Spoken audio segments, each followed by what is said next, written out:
Question: are we ready for self-driving cars? The New York Times recently, or was it the L.A. Times? I think it was the L.A. Times recently asked an interesting philosophical question.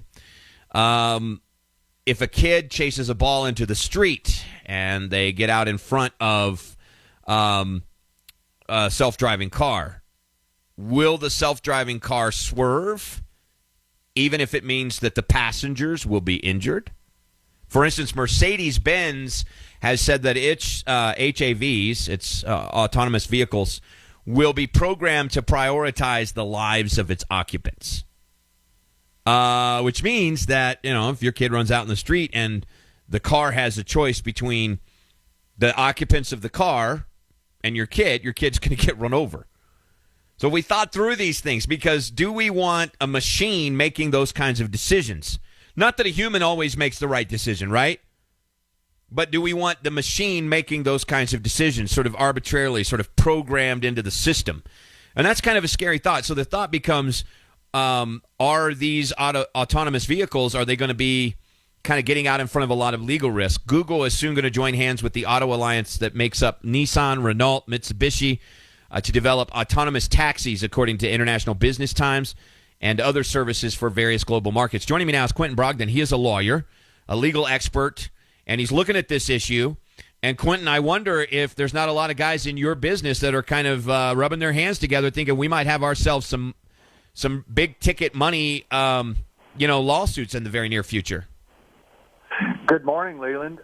There have already been any number of crashes of so-called AVs, autonomous vehicles, some high-profile ones, including Uber and a number of Tesla crashes where people have died, and there have been lawsuits filed. So AVs aren't coming, they're here, and they aren't possibly going to crash. They are crashing on a regular basis, and it's raising questions, not just legal ones, but ethical ones, too. We know some people are going to die during this phase as these cars get perfected who would not otherwise die, and the idea is that long-term, more people will live because, more than 90% of crashes are caused by human error. So that's the theory, at least, but it raises a whole host of ethical and legal questions. It's pretty clear that cars aren't quite ready for it, I think, because, even for instance, I was driving a rental car the other day, and it had this sort of crash mitigation thing. It wasn't self-driving, but it would hold its position in the lane, and then it would brake if you got too close to something else, or it would brake and freak out if it thought you were going to get hit by another car. So I'm driving on the interstate, and I go under an underpass. And at the same time that I go under the underpass, a truck goes across the overpass, right?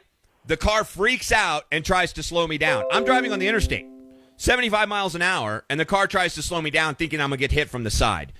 Obviously, it's not ready to make autonomous decisions yet. That's right. We're in the most dangerous phase, many believe, because we are in the phase of a transition from non-autonomous to completely autonomous, what some call a partial autonomy phase. And that's when it's most dangerous because drivers still have responsibilities.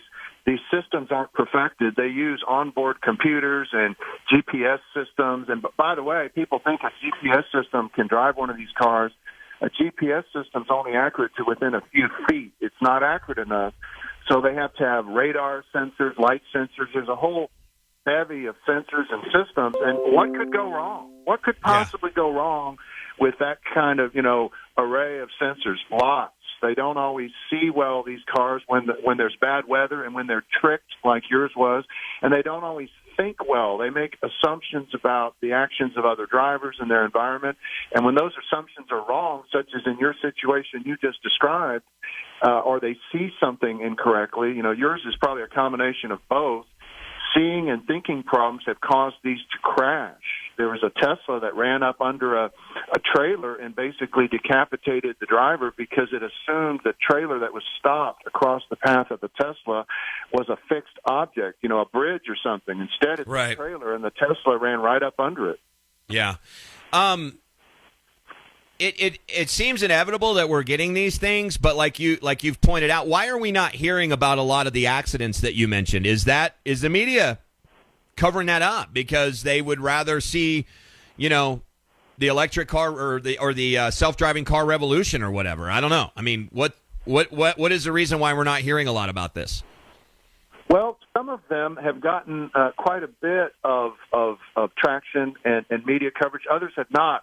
When you kind of collect them, as I did in connection with putting together an article and speaking to some other lawyers, you see there's a whole host of them, and there are consistent patterns of malfunctions, and they involve seeing and thinking problems, and they are crashing on a pretty consistent basis. They rely on humans. Even when there's a backup driver, for instance, in the Uber case in Arizona where a woman was walking her bicycle across the path of one of these, there was a human backup driver, but the backup driver had been lulled into a sense of complacency and wasn't really watching. So, human error is still in the equation. Humans construct these, humans program them, and then humans are backup drivers. So when you have humans in the equation, you're going to have error, and you're going to have crashes, and you're going to have deaths and serious injuries. I've always described traffic flow as like kind of a team sport, right? I mean, you were talking about making assumptions about other drivers.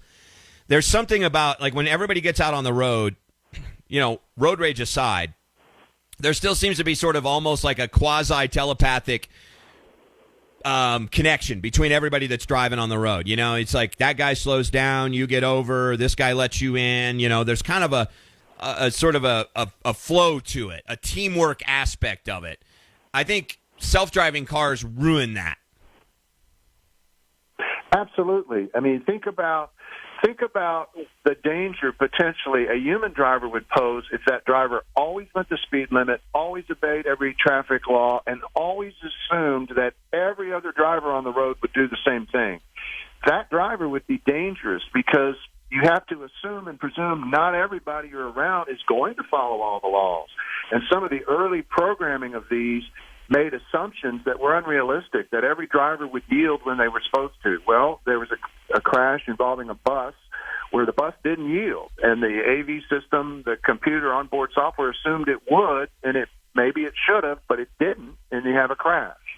So those are the kinds of issues we're still working through, and the designers are still working through, and it's going to be an ongoing process. No question. Do you anticipate lots more lawsuits down the road? I do. It's an open question how quickly these are going to be adapted and adopted. Yeah. Early on, the predictions were, fast.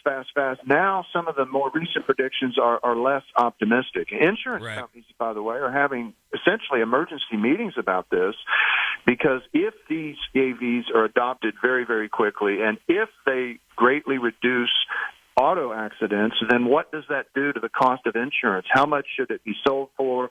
Will it become obsolete or near obsolete? So those are the kinds of questions that people are grappling with right now. Interesting stuff. Quentin Brogdon, lawyer and legal expert on this issue. Thanks, buddy. We appreciate it. Thanks, Leland. Take care. We'll all be watching carefully. That's for sure. All right. Quentin Brogdon. All right.